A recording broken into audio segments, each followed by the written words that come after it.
Atalo fatu sa moa i le nei vaenga fo'i o le afiafi i le porokalame o le tātou pola fatoa o le tātou ista po o le nei fo'i vai aso e whaamana tuai.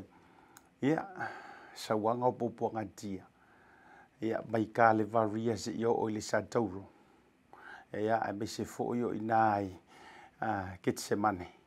Ia, matulanga umalava si o tātou whaola se i o lava i le toi tu manu malo mai. Ia so e tolu.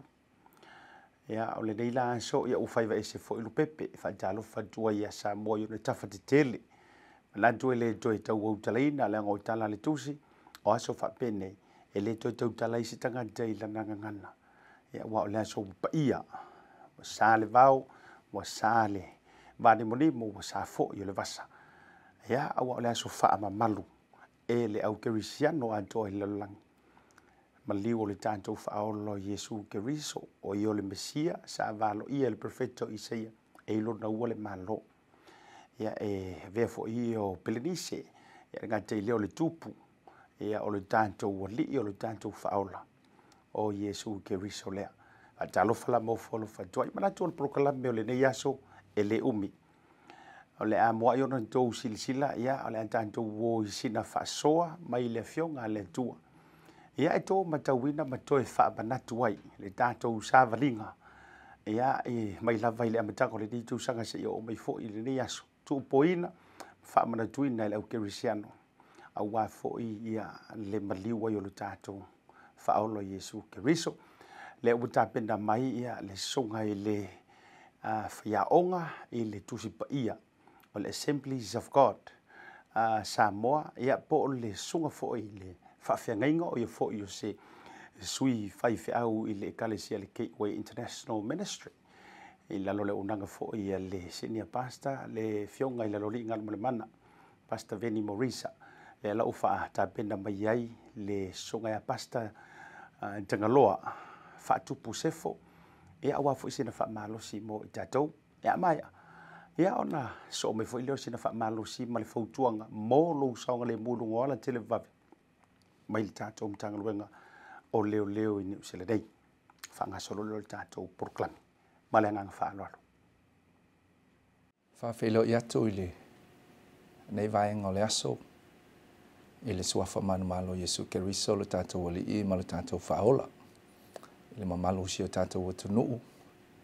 Ia o mwhai o na mai moa ma whaafonga mai i le nei proklami.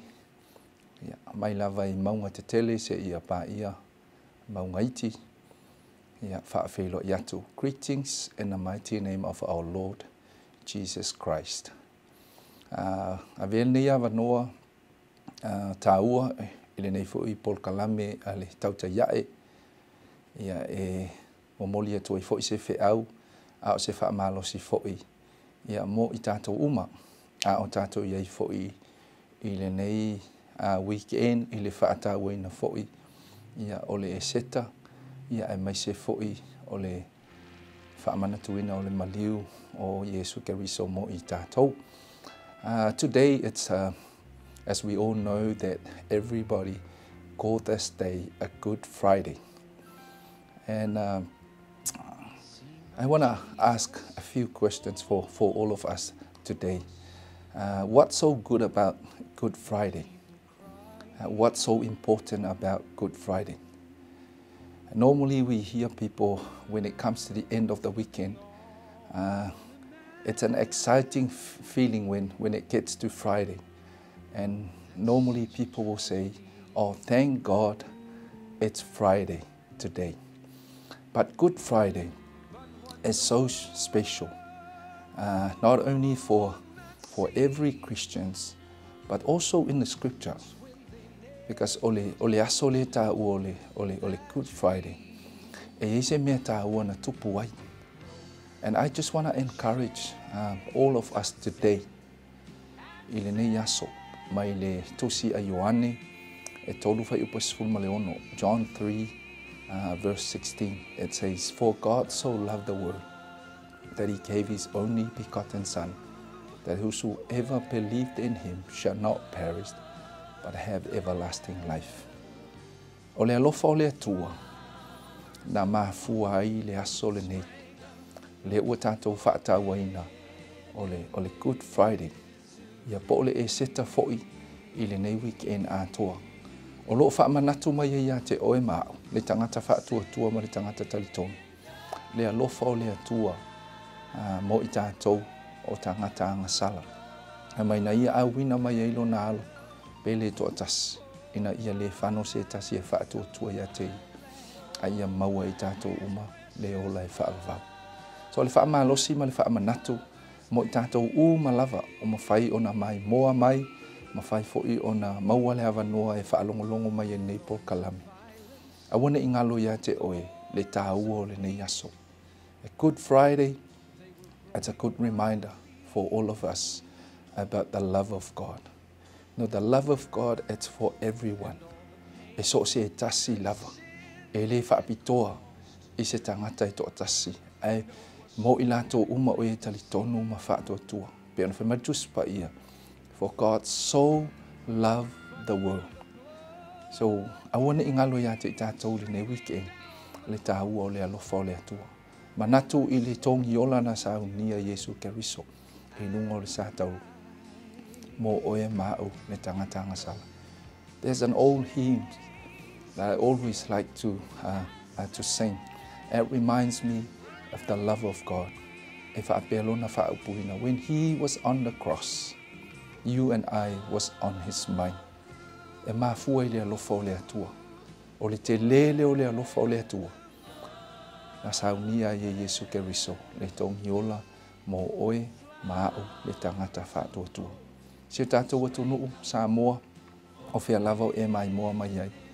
Ia, o le whaamalosi ma le whaamanatu. Le nei aso tāua o tāua o le Good Friday. A vea o se toi whaamanatu o se toi whafangu ia te oe. Le alofa o le atua. Ia e ala ia Yesu Keriso lo tātou walii ma lo tātou whaola. O lona fina ngalo, ia maua e oe mao le ola e whaavavau. Ia whaamanuia tele le atua le nei weekend a o tātou iai le whaamanatuina o le e seta. Tā pena atu fo'i i tātou le whaamanatuina o lona toi soifua manu malo mai. Awane i ngalo, e le ingata i le sātau. Ai whamaritu spa ia. E le aso tolu na toi soifua pe na toi tū manu malo ai. Ke riso Yesu lea ua tātou manu malo ai. Ona o ke riso Yesu malana whaaolatanga. What a great salvation for all of us and for those who believe. So God bless you all. Ia whaamanuia te lele atua. Ia te tō malava o mawhaina mai mo mai. I le suafo Yesu. Amen.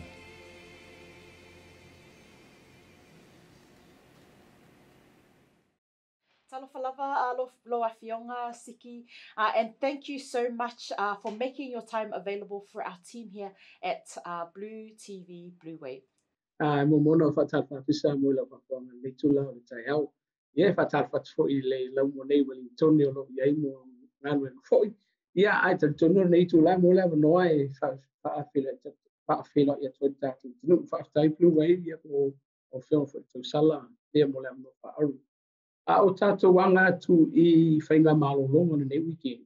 Ista I whape fo I le weekend no munguli mai il ensek. E ia inisio vaenga tau e taun sine fia tātou te nuu. Ia mōra saunga le mō a o fuafua e whai malanga e seatu mō tātou ainga. O le vaenga mō mua sa mō. A whai e tele I tu ua lau whale po sauni lau ainga e whai malanga. O le whautonga mtanga lunga wha mō mō. Wha mauti no o loka maura tātou whale. Loka ia tātou whai tutoa o wha malama. A whai fo e eise alamu tātou whale e te tau una ki ina le alamu.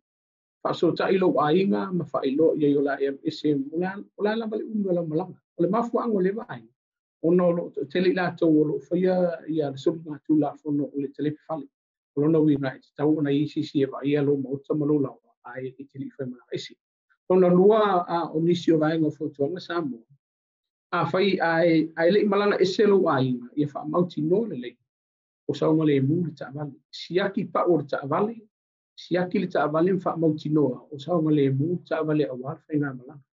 Siaki pe por tatu taavale po o le ia o pepeia le warrant ma registration ia por listala foi ina ne tala sitasi. Ai a whai o saungi whainga malanga.